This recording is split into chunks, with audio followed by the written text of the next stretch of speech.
ser concentrados em EDOs de primeira ordem lineares. Nas nossas primeiras aulas, nós já conversamos sobre o que vem a ser uma equação diferencial linear, né? Mais propriamente, equações diferenciais ordinárias lineares, né? E aqui para EDOs de primeira ordem, a definição se mantém a mesma, né? Uma equação diferencial ordinária de primeira ordem vai ser dita linear se nenhum dos seus termos conter um termo não linear para a sua variável dependente, ok? Todos os coeficientes vão depender apenas da variável independente, tá? Então, a nossa EDO de primeira ordem linear, ela tem essa forma geral aí, ó, primeira derivada mais um coeficiente que depende apenas de t, que é a nossa variável independente, vezes y igual a b de t, que é o nosso termo independente, tá? A gente vai ter um método de solução, a gente vai ter uma receitinha aí para resolver esse tipo de equação diferencial. Qual vai ser o nosso método? A primeira coisa que você precisa observar é o coeficiente da sua primeira derivada, ele é 1, né? Se ele for 1, você vai seguir com esse método que nós vamos trabalhar agora, se não, você vai dividir toda a sua equação pelo coeficiente da primeira derivada, ok? Então, considerando que o coeficiente da sua primeira derivada é igual a 1, nós vamos pegar o a de t e vamos integrá-lo para encontrar uma primitiva. Eu quero apenas uma primitiva desse a de t, eu não quero a família de primitivas. O que isso quer dizer? Na hora que você for calcular a integral de a de t, não precisa se preocupar com aquela constante de integração, ok? Então, vamos achar uma primitiva de a de t que nós vamos chamar de p de t. Agora nós vamos pegar esse p de t e vamos colocar numa função exponencial. Então, nós vamos compor ele com uma função exponencial. Então, ele vai para um expoente, né? Você fica com e elevado a p de t. E você vai pegar esse e elevado a p e vai multiplicar na sua equação diferencial, tá? O que vai acontecer? Você vai ter e elevado a p, que multiplica a primeira derivada, mais e elevado a p, que multiplica o a de t e também o y, que é igual a e elevado a p vezes b de t, tá? Se você for observar bem, esse lado esquerdo da sua equação, ele na verdade é a regra do produto da derivada, né, para o produto e elevado a p y. Então, se você pegar e elevado a py e aplicar a regra, a regra de derivação para o produto, você vai chegar exatamente nesse lado esquerdo, tá bom? Então, quando você fizer tudo isso, que é pegar o seu a de t, integrar, pegar a primitiva, jogar na exponencial, depois pegar a exponencial, multiplicar por toda a sua equação, e enxergar que esse lado esquerdo é, na verdade, o desenvolvimento da regra do produto da derivada de elevado a p vezes y, você ficou, então, com a seguinte equação. Você ficou com e elevado a py derivada igual a e elevado a p vezes b de t. Ora, eu quero encontrar o y. Para encontrar o y, basta eu integrar em ambos os lados para a variável t, né? Por quê? Porque aí a derivada que tem aqui do lado esquerdo, ela vai ser, grosso modo, ela vai ser anulada, né? A derivada vai desfazer o que a integral vai desfazer o que essa derivada está fazendo, né? E aí você vai ficar com e elevado a p vezes y, que vai ser igual a integral de e elevado a p vezes b com relação a t, tá bom? Então aí basta que você então calcule a integral em ambos os lados, você vai ficar com e elevado a p vezes y igual a integral de e elevado a p vezes b dt, né? E aí o seu y de t, ele vai ser igual a e elevado a menos p, que você vai passar o e elevado a menos p dividindo, né? O elevado a p dividindo, e aí você vai passar ele dividindo, é a mesma coisa que passa ele multiplicando com o expoente negativo. Então o y vai ser igual a e elevado a menos p, que multiplica a integral de e elevado a p vezes b dt, tá bom? Então você tem uma fórmula. Ah, então eu tenho uma fórmula, ótimo. Se eu souber que o p é uma primitiva de a de t, então ótimo, eu tenho uma fórmula. Sim, você tem uma fórmula, mas eu te aconselho a não trabalhar não trabalhar decorando essa fórmula, tá? Entender o processo é mais importante do que decorar fórmulas. Então, o nosso primeiro exemplo, ele já é um exemplo que vai demandar um ajustezinho aí na nossa primeira EDO, além dele ser um problema de valor inicial, né? Então, Você tem aí que o y de 1 é igual a 2, e você tem t, que multiplica a primeira derivada de y com relação a t, mais 2y é igual a t quadrado, né? Como eu tinha dito antes, você precisa dividir tudo por t, para que você tenha o coeficiente da primeira derivada igualado a 1, né? Então, dividindo tudo por t, você vai ficar com a seguinte equação: derivada de y com relação a t, mais 2 sobre ty igual a 4t. Então, note que nesse caso o nosso a de t é 2 sobre t, por consequência, p de t é a integral de 2 sobre t dt, que é 2 vezes o ln do módulo de t, né? Lembrando que esse módulo está aí porque nós não podemos ter valores negativos dentro do logaritmo, né? Então a gente coloca esse módulo. Além disso, tem uma propriedade de logaritmo que me fala que esse 2 ln do módulo de t, na verdade, vai ser ln do módulo de t ao quadrado, né? E se o módulo de t ao quadrado é igual a t quadrado, né? Então eu não preciso desse módulo, né? Então, na verdade, meu p de t é o ln ao quadrado. Então, quando eu jogar na exponencial, esse e elevado a p de t, ele vai ser, na verdade, e elevado ao ln de t quadrado, tá? E aí a gente sabe que a exponencial desfaz o que o ln fez, né? Porque eles são funções inversas. A composição dos dois gera a função identidade, ou seja, vai sobrar apenas aí para nós t ao quadrado. Então, o nosso e elevado a p, na verdade, é t quadrado. Então, eu vou multiplicar toda a minha EDO por t quadrado. Mas eu vou multiplicar por t ao quadrado a minha equação diferencial, cujo coeficiente é igual a 1, né? O coeficiente da primeira derivada é igual a 1, ok? Então, a minha equação fica t quadrado vezes y', né, ou derivada de y com relação a t, mais 2ty mais 4t ao cubo, né? Então, agora eu vou pensar que eu já multipliquei a minha equação pelo elevado a p de t. Então, eu sei que esse lado esquerdo, na verdade, é t ao quadrado vezes y derivada, né? Então, a hora que eu fizer essa regra do produto, eu vou encontrar exatamente esse lado esquerdo. Então, eu fico com t ao quadrado vezes y dentro de uma derivada igual a 4t ao cubo, né? Exatamente o que nós temos aqui. D dt, t ao quadrado, y igual a 4t ao cubo. Bom, você tem duas opções aqui, né? Você vai integrar em ambos os lados, né? E aí você tem duas opções. A primeira, você pode calcular as duas integrais, né? A primeira vai simplesmente anular a derivada, você vai ficar com t quadrado y. Aí a segunda, você pode calcular a derivada, a integral de 4t ao cubo, mais uma constante, e aí joga o seu valor inicial para encontrar a sua solução particular. Ou então você já pode encontrar isso direto, calculando a integral do lado direito de 1 a t 4s ao cubo ds. Perceba que dentro da integral eu só troquei o t pelo s e joguei o t lá para a minha integral, né? É como se eu estivesse integrando dentro do intervalo de 1 a t, ok? Então, com isso, eu encontro que essa solução particular é t quadrado menos 1 sobre t quadrado. Se você fizer do outro modo, né, que é integra indefinidamente 4t ao cubo, e aí depois você acha a sua solução explícita e substitui para encontrar o c, você vai chegar no mesmo lugar. Aqui eu só queria mostrar que existe uma forma diferente de fazê-lo, ok? Inclusive é um bom exercício, faça pelo método tradicional, né, e veja se você vai chegar no mesmo lugar, tá bom? Exemplo 2.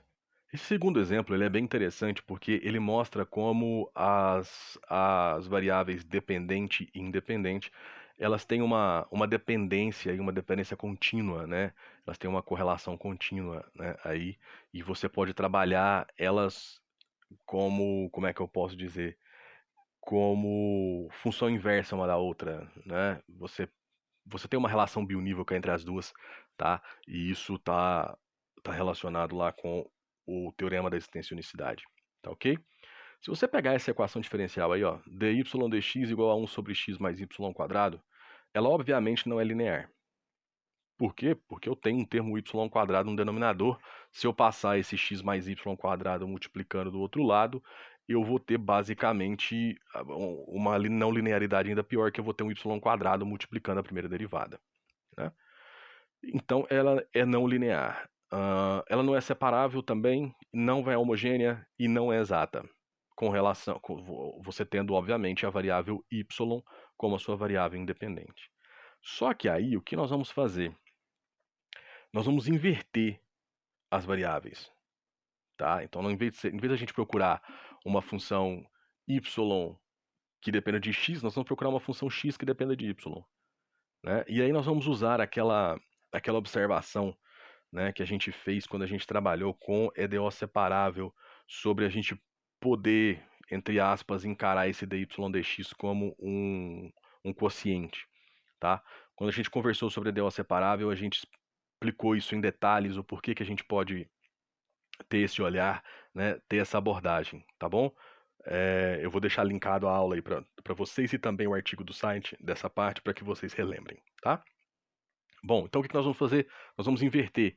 Então, ao invés de ser dy dx, vai ser dx dy, e aí agora você ficou com x mais y quadrado dividido por 1, ou seja, x mais y quadrado. Então, dx dy é igual a x mais y quadrado. Então, perceba que agora o que acontece? O y passou a ser uma variável independente e o x passou a ser a sua variável dependente. Então, nesses novos termos, a sua EDO é uma EDO linear. E uma EDO bem simples, porque o seu A de t vai ser menos 1, né? Então aqui você vai resolver essa EDO aí, ó, dx dy menos x igual a y quadrado, tá? Então, para resolvê-la, a gente tem aí, vai encontrar o nosso fator de integração, ele vai ser e elevado a menos a integral de 1 dy, ou seja, e elevado a menos y. Lembrando que agora para nós o y é a variável independente. Então você vai pegar esse elevado a menos y, multiplicar em toda a sua EDO novamente, né? E você vai utilizar a mesma ideia, né? É que esse primeiro, essa soma aí do lado esquerdo que você tem, na verdade, ela vem de uma derivação de um produto. Qual produto? Derivada de elevado a menos y vezes x, tá? Derivada desse produto todo. Então aí você vai aplicar novamente a integral dos dois lados, só que agora você vai integrar para y, tá? Então você vai desfazer o que a derivada fez do lado esquerdo, vai sobrar com e elevado a y vezes x, e vai resolver aí a sua integral de e elevado a menos y vezes y ao quadrado, tá? Que aí eu não vou nem comentar como que você vai resolver essa equação diferencial, ó, como você vai resolver essa integral, né? Tem ela resolvida como exercício no site, aí nos nossos artigos sobre soluções de exercícios sobre integral, tá? Mas eu não vou colocar aqui não, porque eu preciso que vocês resolvam isso, que vocês desenvolvam esse pensamento. É muito simplesinho de você fazer, tá? É a mesma coisa de você resolver a integral de e elevado a menos x vezes x quadrado dx, que é um exercício clássico aí dos livros de cálculo, você usa integração por partes para resolver, tá bom? E aí depois que você resolver essa integral, obviamente lembrando que tem que deixar uma constante c, você vai multiplicar tudo por e elevado a y, né? E vai encontrar que x é igual a menos y quadrado menos 2y menos 2 mais c e elevado a y, tá bom? Então você encontrou o x dependendo de y. Ah, mas o meu problema foi dado em y dependendo de x. Não tem problema, as variáveis elas têm uma dependência contínua uma da outra, tá? Então você pode trabalhar assim, inclusive você pode jogar tudo para um lado só e falar que é uma solução implícita, por exemplo, tá? Então essa daí já é a sua solução, você conseguiu encontrar uma relação, né? Mesmo que seja dada implicitamente, você conseguiu encontrar uma relação de x e y que satisfaça essa equação diferencial, tá bom? Então, ó, exemplozinho muito importante, onde nós tínhamos uma EDO que a priori não era linear, não era exata, não era separável, não era homogênea, tá? Ela não se encaixava em nenhum dos métodos clássicos de solução de EDO de primeira ordem que a gente tinha. Então, o que a gente fez? A gente usou a dependência contínua das variáveis dependente e independente, né? Inverteu a derivação e conseguiu encontrar uma equação diferencial de primeira ordem linear, tá bom? Então essa é uma técnica que fica aí registrada para vocês também. O nosso terceiro exemplo, ele é interessante, porque nós vamos usar a teoria clássica aqui de solução de EDO de primeira ordem linear para resolver uma equação que envolve um forçamento que tem uma função definida por duas sentenças, né? Então você tem dy dx mais y igual a f de x, tá? y de 0 igual a 0, então você tem um problema de valor inicial. Mas o mais importante é o seu f é 1, se o x está entre 0 e 1, e 0 se x é maior que 1. Ou seja, você tem aquela função que é quando a gente trabalhou com transformada de Laplace, né, ou quando a gente trabalha com transformada de Laplace, a gente chama ela de degrau inverso, né? É 1 entre 0 e 1 e 0 para x maior do que 1, tá? Então, o seu forçamento é aquela degrau inverso, tá bom? Só que aqui nós não vamos usar a transformada de Laplace, nós vamos usar a teoria clássica. Como? Bom, facilmente a gente pode ver que essa função f de x é descontínua no ponto x igual a 1, né? É muito fácil você ver isso, mas se você não estiver enxergando isso a priori, calcule os limites laterais no ponto x igual a 1, você vai ver que eles são diferentes, logo o limite não existe, logo a sua função não pode ser contínua nesse ponto. Então, consequentemente, por essa descontinuidade, a gente vai ter que resolver o problema em duas partes. A gente vai ter que analisar o problema no intervalo de x entre 0 e 1 e depois no intervalo de x maior que 1, tá?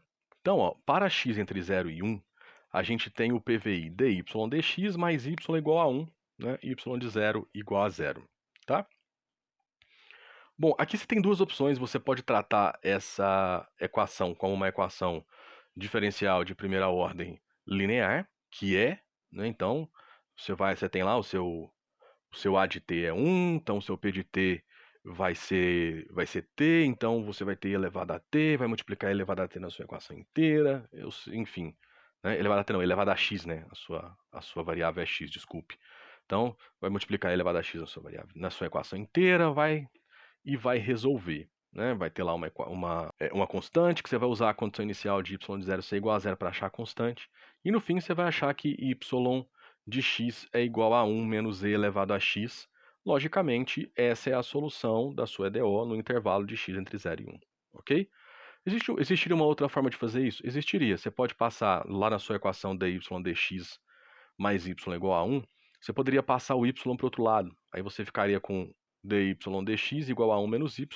Você tem uma EDO que é separável, né? Joga o 1 menos y para baixo do dy, joga o dx para cima, calcula as integrais, né? E aí usa o seu PVI. Você vai chegar na mesma solução.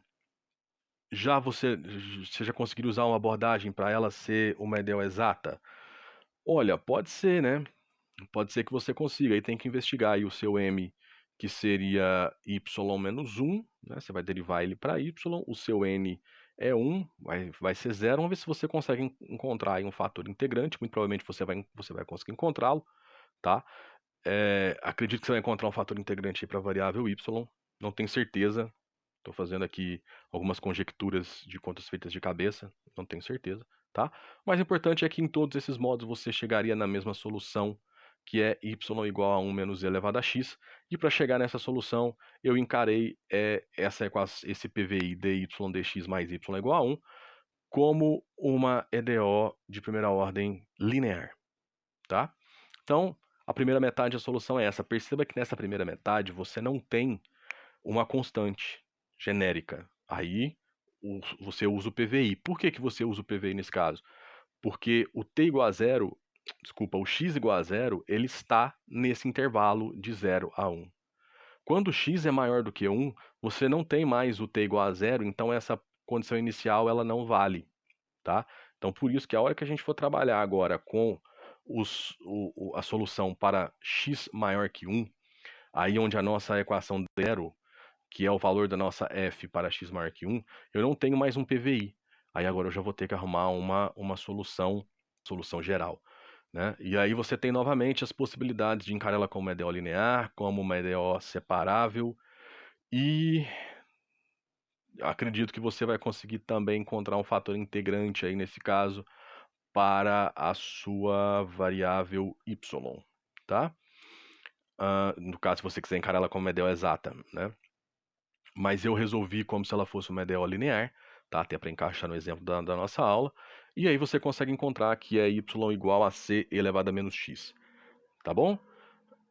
Então você tem que, nesse caso, para uma equação diferencial linear de primeira ordem, que você tem um forçamento descontínuo, né, que você tem um forçamento com um ponto de descontinuidade, ou seja, a função é definida por duas sentenças, você vai ter uma solução também em duas sentenças, né? A sua solução vai ser y de x igual a 1 menos e elevado a x, se o x é entre 0 e 1, e c vezes e elevado a menos x, se o x é maior que 1, tá bom? Então essa daí seria a solução, tá? O que eu queria conversar com vocês sobre EDO de primeira ordem linear é isso. No artigo linkado aí abaixo, na descrição do vídeo, você tem o nosso artigo dedicado apenas à EDO de primeira ordem linear, com vários exercícios resolvidos, né, a explicação teórica, todos esses exemplos da aula comentados.